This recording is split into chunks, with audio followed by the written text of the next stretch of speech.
آگے بڑھنے کی اور کی کوشش کی. قرآن کہتا ہے پھر اس بستی والوں کو اللہ تعالیٰ نے عذاب میں ڈال دیا. اس بستی والوں کو جو کھانے پینے کی چیز دی تمام کے تمام چیزیں ایک ایک کر کے چھین لی اور وہ ان تمام چیزوں سے محروم ہو گیا. تو یہ عذاب کیوں آئی؟ اسی لیے کہ وہ بگڑ گئے اور لالچی حریص بن گئے, پھر وہ عذاب میں مبتلا ہو گئے.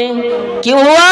اس لیے کہ اس نے اور مانگنے کی کوشش کی, یہ سوچا کہ مجھے اور چاہیے, اس میں نہیں ہو رہا ہے. اب آئیے اسلامی تاریخ میں ایک حکمراں گزرا ہے حجاج بن یوسف. یہ بڑا ظالم آدمی تھا, ہمارے علماء کو معلوم ہے بڑا ظالم آدمی تھا. اس نے بڑے بڑے علماء کو قتل کروایا, بڑے بڑے علماء کو مروایا. اس کے زمانے میں تابعی امام حسن بصری رحمۃ اللہ علیہ ان کے پاس لوگ پہنچے اور پہنچنے کے بعد کیا سوال کر رہے ہیں, امام حسن بصری آپ امام ہے اور حجاج بن یوسف ظلم کر رہے ہیں, کیا کیا جائے؟ اس کے ظلم کو برداشت نہیں کر پا رہے ہیں, کیا کیا جائے؟ امام حسن بصری عالم وقت ہے, میرے بھائیوں کیا جواب دے رہے, غور کیجیے. ما جاء الحجاج الا بذنوبنا, اے حجاج بن یوسف کی شکایت لانے والوں, اے حجاج بن یوسف کے ظلم کی شکایت لانے والوں, سن لو, آج جو حجاج بن یوسف ظلم کر رہا ہے وہ تمہارے کرتوتوں کی وجہ سے ہے, وہ تمہارے خود کا کمائی ہے. اگر تم نے اللہ کی نافرمانی نہ کی ہوتی تو یہ عذاب اللہ تعالیٰ نے ہم پر یہ مصیبت مسلط نہیں کرتے. تو حجاج بن یوسف ظالم گورنر گزرا ہے, ہم پر ظلم کیوں کیا؟ ان لوگوں پر ظلم اس لیے کیا کہ وہ بگڑ گئے. تو معاشرے کا بگاڑ ہم سے اور آپ سے ہیں. تو آئیے معاشرے کے بگاڑ اور سدھارنے کا چند طریقے میں آپ کے سامنے بیان کروں گا.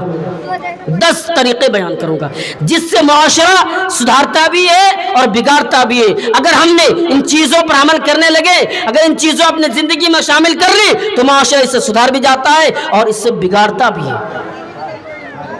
آئیے ایک چیز پر غور کیجئے. نمبر 1, کسی بھی سماج میں دودھ ہوتا ہے نا, دودھ کا جو جوہر ہوتا ہے اس کی کریم ہوتی ہے, اس کا طاقت ہوتی ہے. سماج کا کریم کیا ہے؟ سماج کا طاقت کیا ہے؟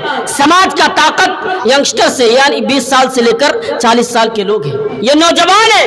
اگر یہ نوجوان بگڑ جائے تو سماج کبھی بھی سدھر نہیں سکتا ہے. اسی لیے سماج کو سدھارنے کے لیے نوجوانوں کو سدھارنا ضروری ہے, نوجوانوں کو اپنی اصلاح کرنا ضروری ہے. اور قرآن کریم نے اس جوانی کے پیریڈ کو طاقت کا دور کہا ہے. اسی لیے قرآن کریم نے اس جوانی کے پیریڈ کو طاقت کا دور کہا ہے. قرآن کریم اٹھائیے, اللہ تعالیٰ فرماتا ہے اللہ الذی خلقکم من ضعف ثم جعل من بعد ضعف قوة ثم جعل من بعد قوة ضعفا وشیبا. اللہ تعالیٰ نے یہاں پہ 3 حالاتوں کا ذکر کیے. اللہ تعالیٰ فرماتا ہے میں نے انسانوں کو کمزور بنایا, پھر کمزور سے طاقتور بنایا, پھر طاقتور سے کمزور بنایا. 3 حالاتوں کا ذکر کیے. آئیے غور کیجئے, اللہ تعالیٰ فرماتا ہے ثم جعل من بعد ضعف قوة, میں نے انسانوں کو کمزور بنایا, یعنی اس کمزوری سے مراد بچپنا ہے. جب بچہ پیدا ہوتے ہیں تو ان کے اندر طاقت نہیں رہتی ہے, وہ کھانے کو مانگ نہیں سکتا ہے, ہاں ٹھنڈی لگے تو کمبل مانگ نہیں سکتا ہے, قضاء حاجت کی ضرورت پڑے تو اپنے امی کو بلا نہیں سکتا ہے, ہاں یہ بول نہیں سکتا ہے کہ امی مجھے قضاء حاجت کے لیے جانا ہے, کیونکہ ان کے اندر یہ طاقت نہیں رہتا ہے, یہ چھمتا ان کے اندر نہیں رہتا ہے.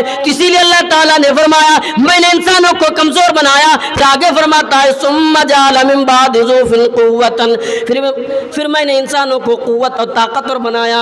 اب نوجوان ہے, یہ طاقت کا دور ہے. اگر نوجوان چاہے قوم کو عروج پر لے کر جا سکتا ہے, قوم کا ذلت کا سبب بھی بن سکتے ہیں. نوجوان صحیح طریقے سے نماز بھی پڑھ سکتے ہیں. نوجوان چاہے کسی بھی سماج کو اور کسی بھی قوم کو بگاڑنے کا حل بھی بن سکتے ہیں اور کسی بھی قوم کو سدھارنے کا حل بھی بن سکتے ہیں. اسی لیے اللہ تعالیٰ فرماتا ہے میں نے جوان کو طاقتور کہا ہے. پھر آگے فرماتا ہے ثم جعل من بعد ضعف قوة, پھر میں نے انسانوں کو طاقت چھین لی. اب ان کی ہڈیوں میں گودا ختم ہو گیا, اب ان کے جوڑوں میں طاقت ختم ہو گئی, اب وہ طاقت نہیں ہے جو جوانی میں تھی. اور اسی لیے ایک حدیث کے اندر اللہ کے نبی صلی اللہ علیہ وسلم نے فرمایا اغتنم خمسا قبل خمس, اے انسانوں 5 چیزوں کی قدر کرو, 5 چیزوں کی ویلو کو سمجھو. اور انہیں 5 چیزوں میں ایک چیز فرمایا شبابک قبل حرمک, اپنے جوانی کا قدر کرو کہ اس سے پہلے تم پر بڑھاپا آ جائے. جوانی کا قدر کرو.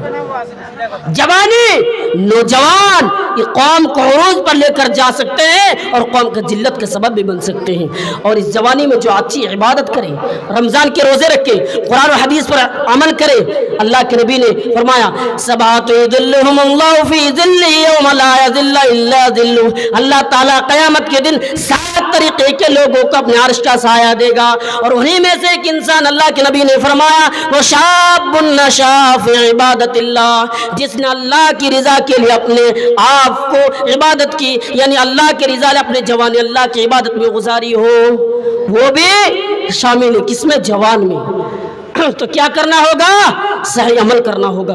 जब तक हम सही अमल नहीं करेंगे हम कामयाब नहीं हो सकते हैं। और आज नौजवानों का हालात देखिए, अब कहीं भी चले जाइए, या बम्बई चले जाइए, दिल्ली चले जाइए, यूपी चले जाइए, और आपके इस गाँव पे आ जाइए, कटिहार आ जाइए, नौजवानों का हालात देखिए। इनकी ज़बान पर खाने की बात है, पीने की बात है, घूमने की बात है, वरना बेहुदा बात है।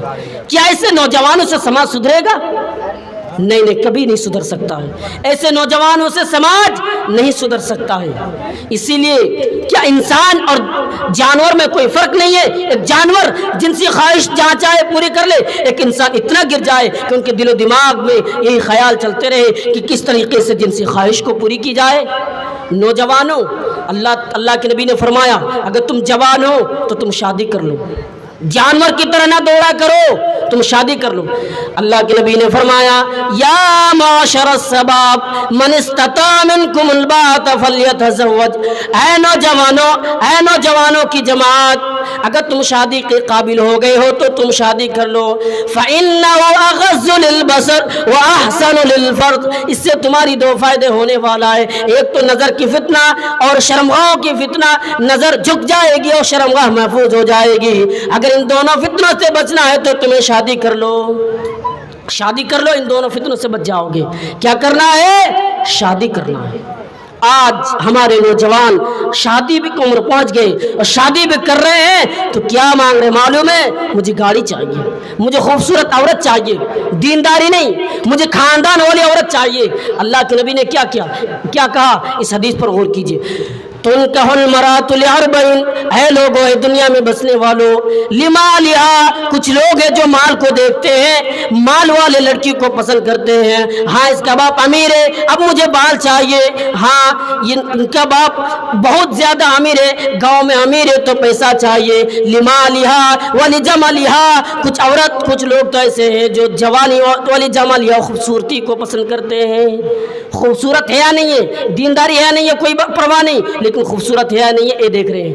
वली जमालिहा वली हसबिया, और कुछ लोग ऐसे हैं जो खानदान और हसब को देख रहे हैं, खानदान वाले देख रहे हैं कि लड़की खानदान वाले है या नहीं है, और आखिर में दीनदारी को देखते हैं। वली दीनिहा, क्या औरत दीनदार है या नहीं है? हाँ लड़की दीनदार है या नहीं है, नमाज पढ़ रही है या नहीं है, कोई परवाह नहीं है। अल्लाह के नबी ने आगे फरमाया फज़फर बिज़ाति दीन, लोगों इन 4 चीज़ों में तुम दीनदारी को तरजीह दो।